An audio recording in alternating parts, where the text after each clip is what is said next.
Pendant cette avarie, c'était terrible. Je ne peux pas parler à ce thème, c'est trop difficile de parler. On a beaucoup de maladies maintenant, tous les enfants ont beaucoup de maladies. Un homme, un regard. Anatoly Dyatlov est considéré par la justice soviétique comme l'un des principaux responsables de la catastrophe de Tchernobyl. Ce coupable désigné, souvent qualifié de bouc émissaire idéal, est condamné à 10 ans de réclusion pour avoir enfreint les règles les plus élémentaires de sûreté nucléaire et surtout fait preuve d'incompétence. Un homme, néanmoins malade et traumatisé, qui pour ne pas sombrer dans la folie refuse de prendre conscience de l'ampleur du désastre et se bat pour conserver son honneur de scientifique.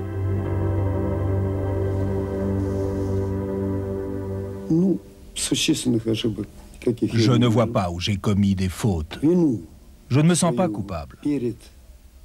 Je n'ai jamais enfreint les règles de sécurité sur les réacteurs, y compris le 26 avril 1986. J'ai toujours été intéressé par le bon renom de ma qualité d'ingénieur. J'ai toujours tenu à ce renom et à ce qu'il soit sans tache. Et justement, c'est ma qualité d'ingénieur qui a été bafouée. Et ça, je ne peux pas l'accepter.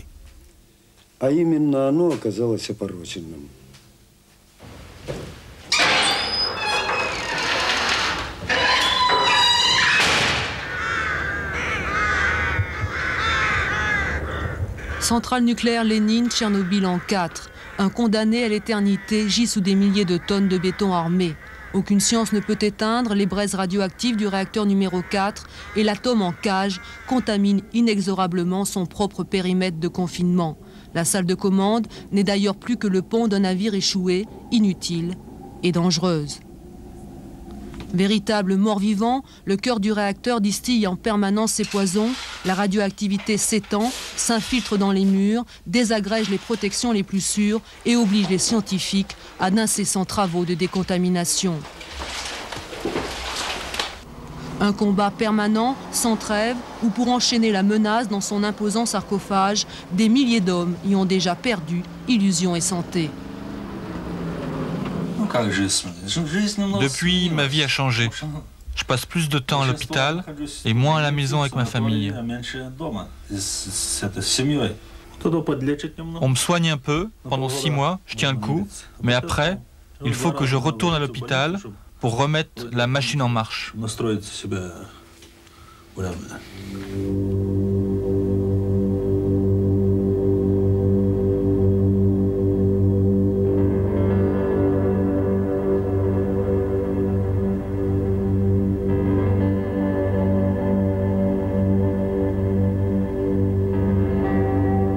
5 hommes ont péri dans cet accident d'hélicoptère, quelques anges volants parmi des milliers de sacrifiés.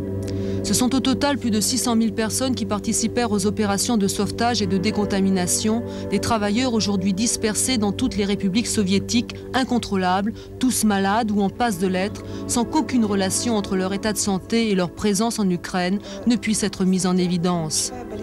Pour les plus touchés, la médecine est impuissante. Le patient est un échantillon de laboratoire, un cobaye, réservé aux seules fins des leçons de l'histoire.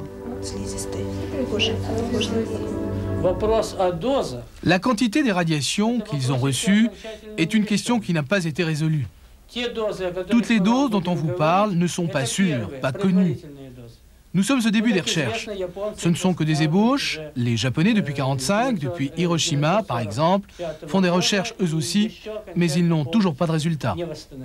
La ville fantôme de Pripyat ne respire plus qu'à travers ses haut-parleurs, bouches mécaniques dont la seule fonction est de simuler une présence, de réduire l'angoisse de ses rares visiteurs. La végétation sauvage reprend déjà ses droits dans cette cité du nucléaire, vidée de ses 50 000 habitants et condamnée à un siècle d'isolement.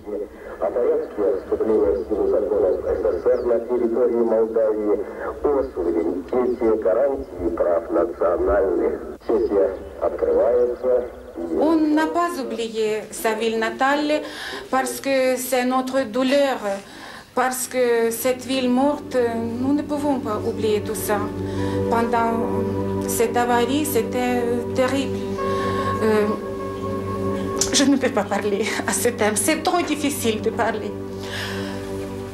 On a beaucoup de maladies maintenant, tous les enfants ont beaucoup de maladies et les hommes, les femmes aussi ont beaucoup de maladies.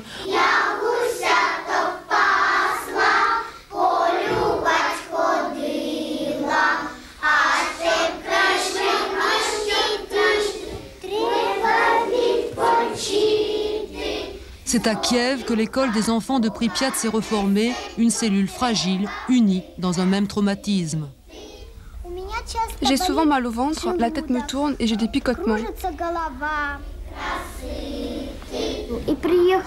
Je suis arrivé à Kiev. Depuis, j'ai des bronchites et je suis souvent hospitalisé.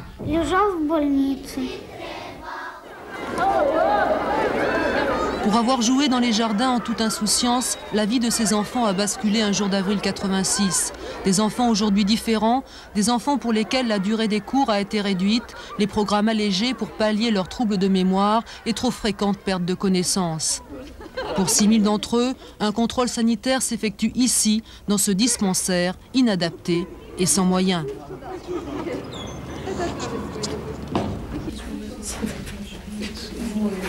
Accusation grave, les médecins parlent de rétention d'informations pour ne pas affoler. Il devient impossible de soigner. Nous ne recevons pas toujours les résultats des analyses que nous faisons. Sur la feuille, il est précisé « analyse en cours ». Quant à savoir quand les résultats seront prêts, on l'ignore.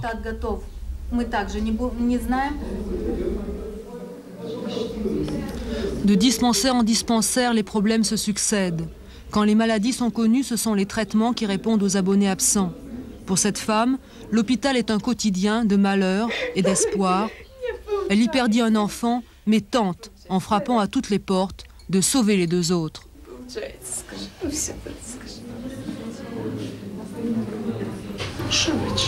Jusqu'à l'accident, mes enfants allaient bien. Les médecins, bien sûr, les soignent, il y a des traitements, mais c'est très difficile de trouver les médicaments. Il n'y a pas de médicaments ? Non. Non, on m'a dit qu'il n'y en avait pas. Il n'y a pas de jus de fruits, il n'y a pas de fruits, plus de vitamines. Il n'y a rien.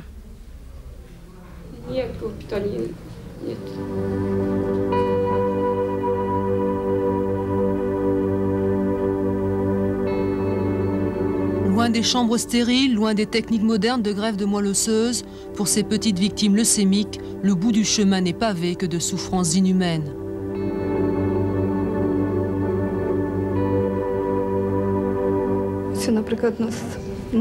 Il faut des médicaments. Et ici, au service neurologique, il n'y en a pas. On a essayé d'en obtenir par nos propres moyens, mais sans résultat. On ne peut pas éviter de lui faire des ponctions. Elles sont très douloureuses. Or, il n'y a pas de médicaments pour combattre la douleur. Mon seul espoir, c'est que quelqu'un m'aide. La seule chose qui me reste, c'est l'espoir.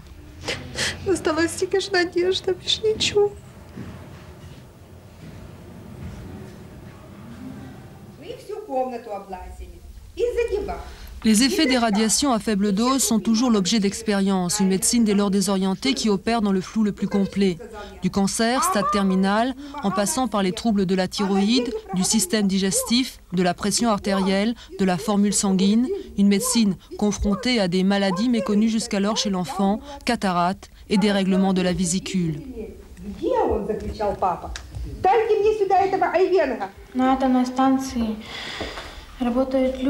Les centrales, elles ont été construites pour le bien des gens, afin d'alléger leur travail.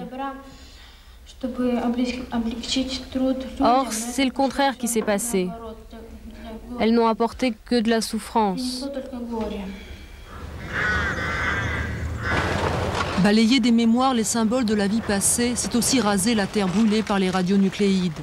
Des villages entiers sont détruits, enfouis sous terre, pour fixer le danger mortel qu'ils recèlent. Par crainte d'incendie et de fumée radioactive, ces maisons de bois sont abattues. Ce vaste programme d'assainissement prévoit que dans un rayon de 10 km autour du réacteur, tout doit être arraché, rien ne doit subsister. Un travail de titan, planifié sur 3 ans, plus sûrement achevé dans 10. Bien que 4 ans se soient passés depuis l'accident, tout se fait lentement. Notre gouvernement n'a pas pris de décision concrète pour la liquidation des conséquences de Tchernobyl. Nous n'avons pas le matériel adéquat. Mais nous vous avons amené ici pour vous montrer ce matériel. Mais généralement, nous travaillons avec les mains.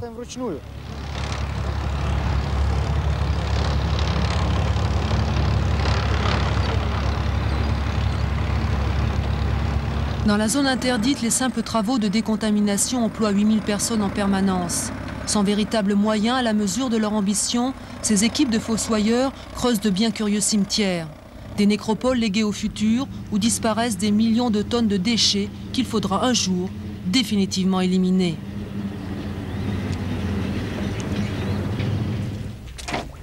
Pour ces hommes, la menace invisible a pris le visage d'un destin inéluctable vécu au quotidien. Les masques de protection leur semblent bien souvent dérisoires, les maigres mesures de contrôle plus contraignantes qu'efficaces. Ici, le prix du danger a triplé les salaires et réduit de moitié le temps de travail. À conditions particulières, avantages particuliers. Nager dans la piscine de Pripyat, regarder un film, se désaltérer au bar, des divertissements qui marquent plus l'appartenance au monde hors du temps de Tchernobyl que la récompense officielle d'un système conscient du sacrifice accepté par les siens.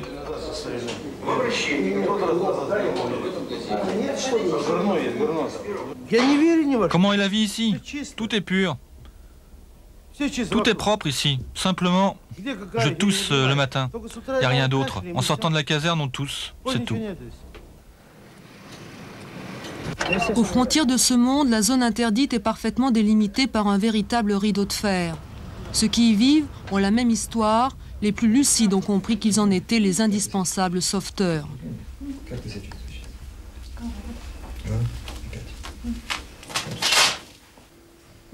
Je suis leucémique depuis 87, mais je continue à travailler. Je considère qu'il vaut mieux que ce soit quelqu'un de malade qui aille sur le chantier plutôt que quelqu'un de bien portant.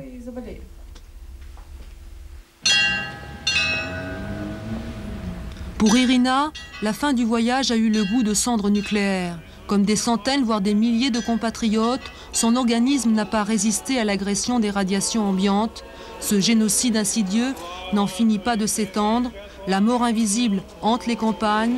Le seul espoir de survie réside désormais dans la fuite, dans l'exil.